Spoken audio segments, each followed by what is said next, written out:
Please tell us a little bit about Rangde. When was it started? What was your idea behind it? And if you can allude to the present campaign that you're running for farmers. So Rangde is a really old organization. We started way back in 2008. And it was a time when peer-to-peer lending, so the sector we work in and our model is referred to as peer-to-peer lending because it enables one individual to lend to another individual through an internet-based platform. And when we started in 2008, people in India had not really heard of peer-to-peer lending. And there were two reasons why we started Rangde in the first place. One, we saw that credit for underserved communities, unbanked population was really really expensive. So even though there was a lot of microfinance back then, interest rates at that point hovered anywhere from 36% to 60% APR. And these were loans that were being given by microfinance institutions. And typically, the comparison would be that, look, the local money lender charges 100%, and so we are a lot cheaper than them. So somewhere there seemed to be a disconnect, right? We are like, so even though I was not from a finance background, neither was Ram. Ram is the other co-founder of Rangde, and both of us were not from a finance or economics background.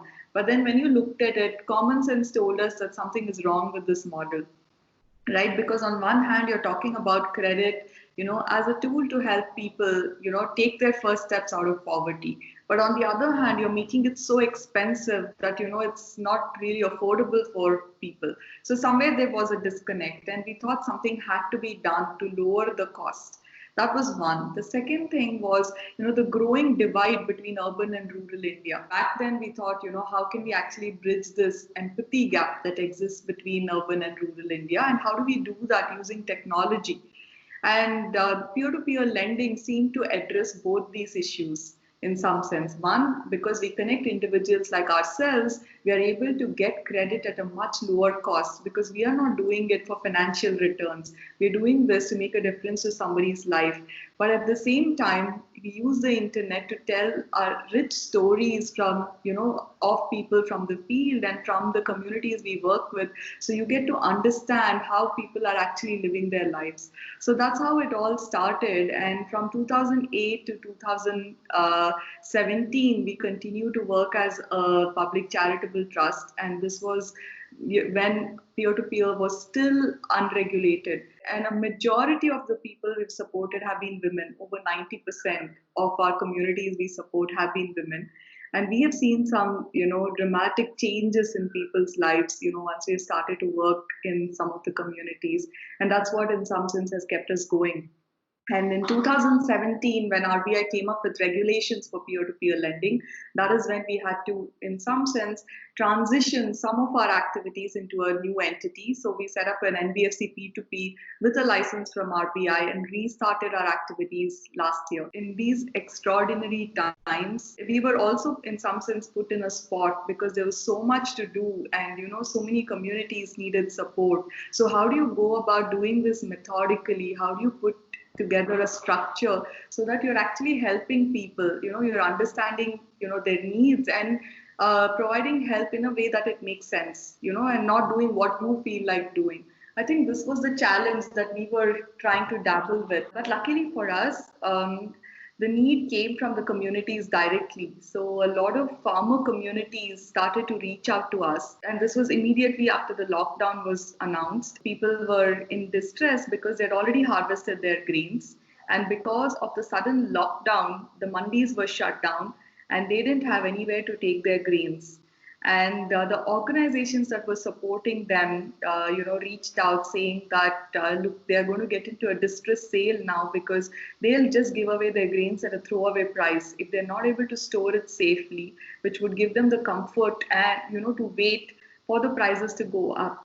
And that's when we started our interest-free loans. This is the first time we are doing something, with farmers at this scale. We have never really worked so extensively with farmers. Of course, a small part of our work has been with, producer groups of farmers, cooperatives, but it's not never been, with so much of focus and rigor that we are doing right now. So we started with interest-free loans for a small community in Maharashtra, in Yavatmal. And after that, it's just been like, our phones have not stopped ringing. We've started to reach out to a lot more farmer communities.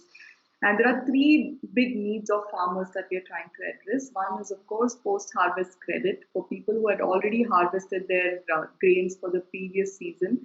The second being the upcoming Kharif season, where people are getting ready for sowing and they need, credit for inputs, so that they can actually prepare. And the third thing being food processing. And that's another big need in case of perishables that are not able to reach the market. How do you actually convert that so that their shelf life is extended and they can still make an income and earning out of it? So those are three big needs that we are trying to support. And and it's been a very interesting last few weeks. I would like you to please talk a little bit about the agriculture landscape is in general. If not for this credit, how have they been working before? Sure. So I will speak mainly from the small and marginal farmers' perspective because that's the community that we are really interested in. A large part of the agricultural population actually fits into the small and marginal farmers community, and I think it's about over 80% of India's farmers belong to that community of small and marginal farmers. And who are they? They're people who own less than 5 acres of land. And what happens is, even though there are several government schemes, several benefits that we see on paper is meant for farmers, a lot of it actually slips through the cracks because the government has a specific way of working. There's eligibility criteria that is defined. You need to have these documents in order to receive these benefits. So there's a lot that the government does, but not everybody gets access to all the benefits. For example, the PM Kisan program is not meant for people who don't own lands. So you need to be a landowner in order to even get those benefits. And many of the communities that we are working with are not just small and marginal farmers, but they're also tribal communities. And them being able to access some of these government schemes is almost like a distant dream. So what is happening is, one, a lot of these benefits and facilities that are meant for farmers goes to the rich farmers, people who are able to access this. And people who are left out are those who don't have access to any of these. For example, if you look at warehousing, a lot of our small and marginal farmers are not able to access warehousing just because of how much produce they have with them. So because we work with partners, we have a great advantage because our partners are able to provide some of those facilities for them. And our partners necessarily look at small and marginal farmers. What are those benefits that rich farmers typically get access to? Our partners are trying to make this available to all partners.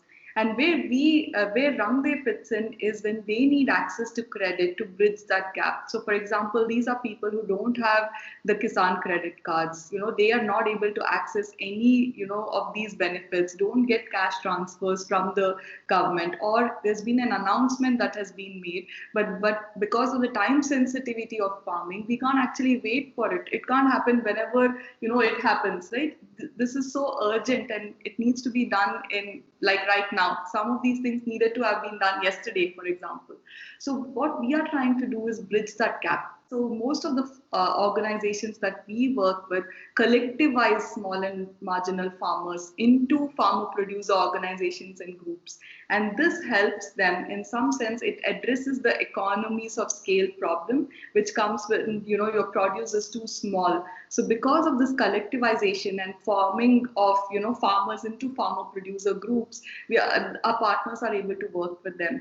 And I think Rangde only plays a small role here of helping people get access to timely credit, so they are able to go about making plans for their farms and whatever they want to do. Who is considered to be a farmer? Like, you have got to be owning a piece of land for you to be a farmer. Now that sort of brings me directly to the things that I'm concerned about, which is the female farmers, the women farmers. Historically, women owning land has been such a controversial situation. There have been protests going on. There were these offshoots which sort of came up as some sort of solution where they were providing cards that said cultivators, or that they don't own land, therefore they cannot be called farmers, but then they would be the one that and it's the same case when it comes to a husband dying but she being unable to inherit it. So basically, there are two things. One is, whether you are a landowner or you're leasing the land. And then the next step is, are you a woman? And things actually really become worse at that point.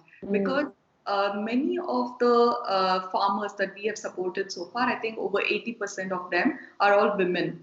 And they are from tribal communities. And what has happened is many of the family members, the male members of these families, have migrated. And of course, they may have gone back now, but because of the migration, the woman is actually left to take care of the family and also take care of the farm and any other work that they need to do.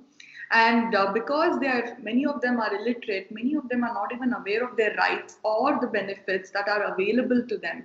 So when something goes wrong in the family, that is when they're left to fend for themselves or figure out, what is it that they are eligible to gain. In many cases, what we also have heard is they're joint owners. They're not even just owners. There's usually some man's name as an owner and they become joint owners as well. So this is what we have been hearing from our partners, because our focus has always been on women and it continues to be that. It's about how do we ensure that economic empowerment really happens. We have seen some stories of change where, just access to knowledge and information has made things very different for, women. And I think it's about who will bridge that gap and ensure that this information is easily available. Unfortunately, none of the benefits and schemes that are out there are so easily accessible that common people can actually understand how do I get this. So if you're talking about a remote tribal community in Araku Valley, it's almost impossible for me to imagine them going and getting their Kisan credit card right now under these circumstances. So it's almost impossible. These partners organizations that you're working with, I bet they understand the additional complexity of being a woman farmer in this. Yes. What rates of landless women farmers have you been able to successfully empower? So in our experience, most of them have been landowners, but then the size of the land is really small, in the range of 2 to 2.5 acres. And but then even there, they're joint owners. So that's the data that we have. And this is about 85% of the women farmers that we have been supporting. Our mandate for our partner is that we would ideally like to fund women. This mandate actually translates into us even finding the right partners. So if partners are not really dedicated to or committed to working with women, we don't really partner with them unless there's a very strong reason that the impact narrative is so strong that it justifies us working with them. We don't really work with them. And what we do is, in addition to whatever the partner is doing, our focus area is economic empowerment through financial inclusion. So that is where Swabhiman, one of our flagship projects, it actually comes into the picture, where we inform and educate people about what's happening around them in terms of banking. How do you access your bank accounts? How do you ensure that there's data for you? Because one of the main things why people don't get access to credit from formal financial institution is because there's very little data about them. And there's not a transaction history, and because people don't really believe in bank usage, and of course there's a long history to the way in which banks have been created, the whole systems, and it's a systemic failure. And one of the things we also do is share information and knowledge about government schemes that are eligible, that they are eligible to apply for. So idea is to reduce dependency on credit and get them to access locally available resources. So one of our core objectives is increase your savings and reduce your dependency on loans, so that you are actually building your financial base and you don't really need to borrow, because after all it's a liability and somebody needs to repay this. And how do you help people become responsible borrowers? So how are you going to ensure that communities themselves have this are empowered enough to make those decisions for themselves, and they have the choice to decide whether they want to avail a government scheme, they want to get access to credit from Rangde. At the end of the day, it's that individual woman who needs to make that choice for herself. And our attempt is to make sure that she has access to that information and knowledge so that she is able to decide for herself on what is right and what is the best thing for her to do. In many cases, with other kind of lending systems in place, there is often a man at the end of a small scale industry who would take the money, and when it comes to repayment, the bank officials are going to go after the women's groups, but the person who has taken the money would be, like, say, a father or a husband had used it all on alcohol or some sort of, this happens in India a lot. Absolutely. Yeah, Yeah. we typically don't work with organizations that do credit for the sake of credit. So there are many, microfinance institutions, organizations that just disburse loans, and they also believe that credit is equal to impact.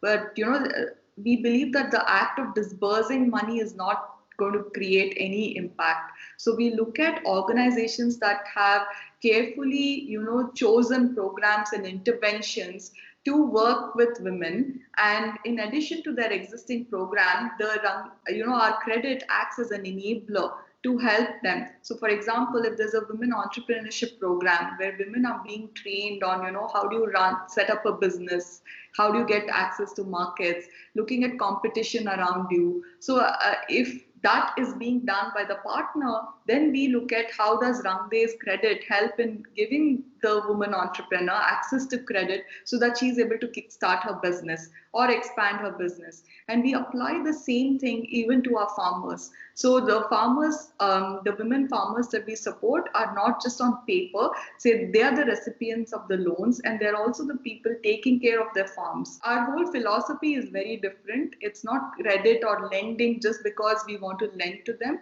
It's about understanding where our funds are getting utilized and who it is benefiting and how it is actually creating an impact. What are your expectations in terms of repayment? Even that is a choice that our communities have. So one of the core, I would say, one of our values is about giving this choice architecture to the communities for them to decide what really works for them. So for example, the loans that we are currently doing, which are interest free, most of them have a bullet repayment, like a single repayment at the end of the loan tenure. And because right now we are in such extraordinary circumstances, it does not make sense to burden people with, one, with interest on their loans, second, with regular repayments, because everybody's cash flows has got affected. And to think that our communities, won't be affected, it doesn't make sense, right? So what we have done is they can decide whether they want a 6-month loan tenure or they want a 12-month tenure. They can decide on that. They can also decide on how they want to repay. And in many cases, since it's input or it's post-harvest credit, it's either short-term, especially in post-harvest credit, because once the markets are functioning, they can actually sell their grains and they can repay in one shot. In terms of input credit, they'll wait for them to harvest their grains and then they will actually repay. So in both cases, there's just one fixed repayment at the end of the loan tenure. Could you talk about your the urban landscape that's been always forthcoming in helping you out? I think our biggest learning in the last few years has been that, once you help people understand where this money is going and how it's impacting somebody, money will flow. And when you're able to maintain transparency and talk about how it's impacting somebody or not impacting somebody, I think people will start to realize the sincerity of efforts, and I've always seen that money follows.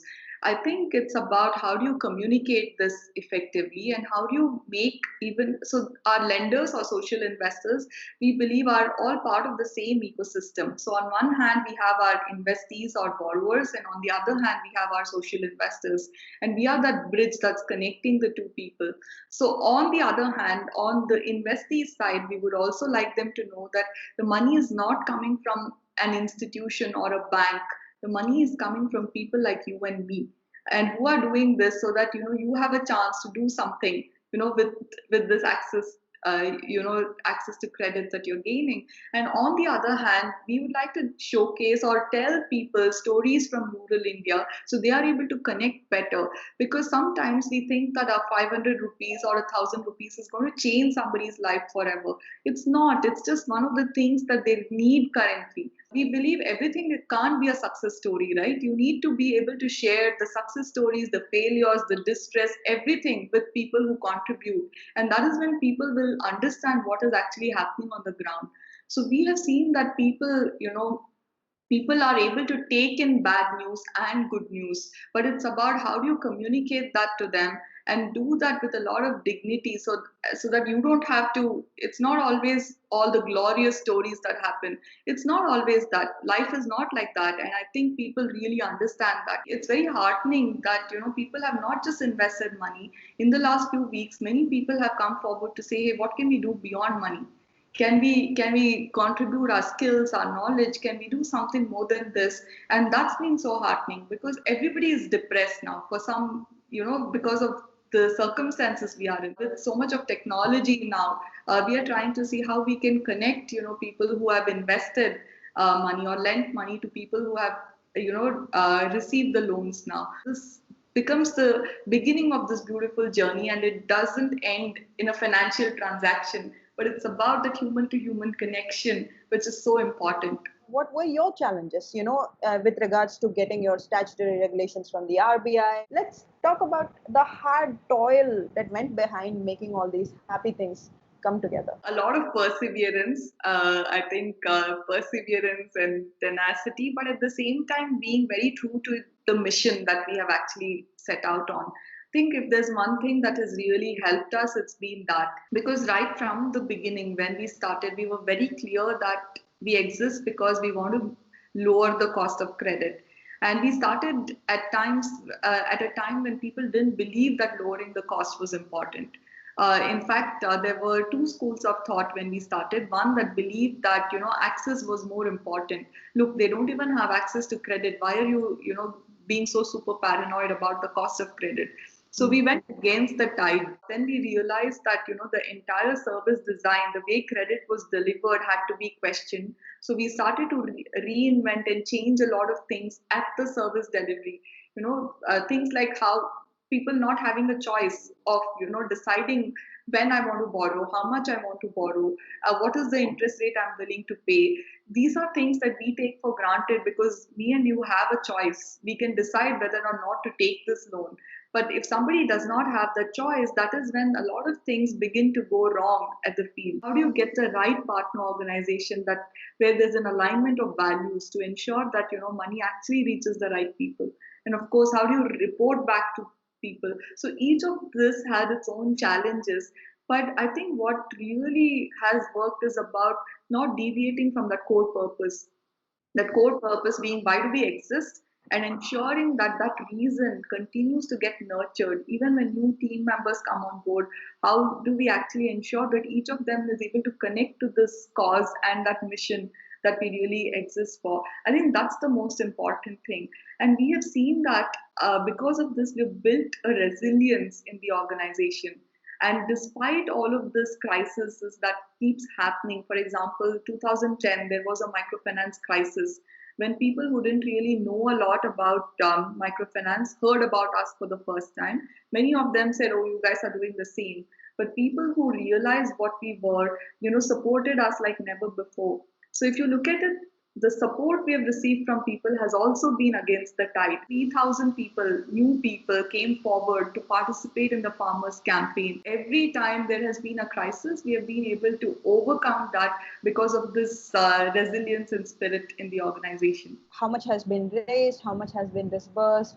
How many women have, received it? So we have raised about 6.5 crores so far, out of which a little over 1 crore has already been disbursed. And as we speak, we're onboarding more farmers because this curation process takes a lot of time. And that's where a little bit of that bureaucracy comes into the picture, because there's some amount of paperwork that needs to be done. It's not really paper, but some processes that needs to be followed in terms of credit appraisal checks, KYC of the borrowers, ensuring that all the details are there. It comes into the system, and then somebody actually approves these loans at our end, and then it gets published. And we do this quite carefully because we have a lot of responsibility towards the people who have contributed this money, and we want to make sure that the money goes to the right people. And if things go wrong, it goes wrong, but it shouldn't go wrong because we gave the money, to somebody who really didn't need it. So all our efforts are aimed at ensuring that, money goes to the right people and they're able to make good use of this. So right now, about 500 borrowers have already got funded, out of which 400, a little over 400 are women farmers. And there are two areas that we are working in, Orissa and Andhra Pradesh. Both of them, have a majority of the farmers who we have supported in these areas are women. But as we speak, there are more organizations that we are going to be working with. Soon it's going to be, a pan-India initiative, I could say, because farmers are everywhere and currently nobody is lending money right now. How is it easier to borrow from Rangi? The fact that we focus mostly on small and marginal farmers, and it doesn't matter whether they're landowners or they're working on leased lands. For us, it does not matter. I think that way having a very broad criteria really, really helps. And once the partner is on board, they're on board. So they remain with us forever. So they can, it's almost like accessing credit on tap. Whenever they need access to credit, they can actually reach out to us. So very less paperwork from the partner's point of view. Basic things that are needed for a due diligence is obviously done. We take a lot of time before we sign up with the partner the first time. But once they're on and, we continue to monitor and see what's happening on the ground. But then if they're the right organization, they stay with us for a really long time. And that's what really works for them. And they don't have to go through all the bureaucratic hurdles, before they can get access to credit. Now, the people that have sought credit from you, what is the predominant part in which the money is going to go to? Actually, to take care of themselves for their own subsistence, right? Let us not forget, where are they going to get their income from? So on one hand, it's access to warehousing, to store their grains, which the farmers, our partner organizations are helping them with. And then what do? They need to take care of their families, and it's going to help them. So where would they have got this money from? They would have sold their produce and got their income, and they would have taken care of their families with that income. But if they're going to put this in the warehouse and wait for, for the prices to go up, for it to be a better time for them to sell their produce, what are they going to do in the interim? So they would have ended up borrowing from money lenders at exorbitant interest rates and then get into that whole debt trap. So we have been able to avoid that entirely. So this is in case of the post-harvest credit.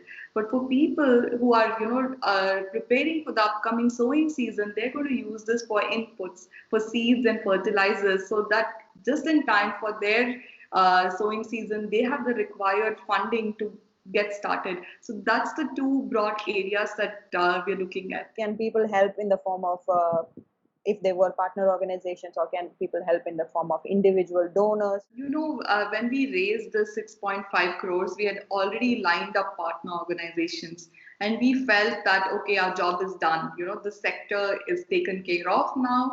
And we also have our next, there are two other sectors that we would really like to intervene in: artisans and weavers, and, women entrepreneurs. So those are two areas that we are really gearing up for now. So we were ready to, start looking at the other two sectors. But then soon we realized that, we were so wrong, because we got, introduced to a network called RCRC. And it's led by a legendary social entrepreneur, Mr. Ved Arya. It's like a consortium of NGOs and partner organizations. Many of them are also working with farmers. So they reached out to us because none of their organizations and farmer producer groups were, getting access to credit. That's when we realized that, 6.5 crores that we have raised is not going to be enough, and we really need to raise a lot more. So the campaign is still on. So if people want to support, they can just go onto the platform. rangde.in/India is the link, and they can contribute an amount of their choice. So we have a huge list of partner organizations from Jharkhand, Bihar, the Northeast, and Madhya Pradesh. So we are already curating, training, onboarding partners, and next few weeks we are going to be completely busy raising funds for all of them.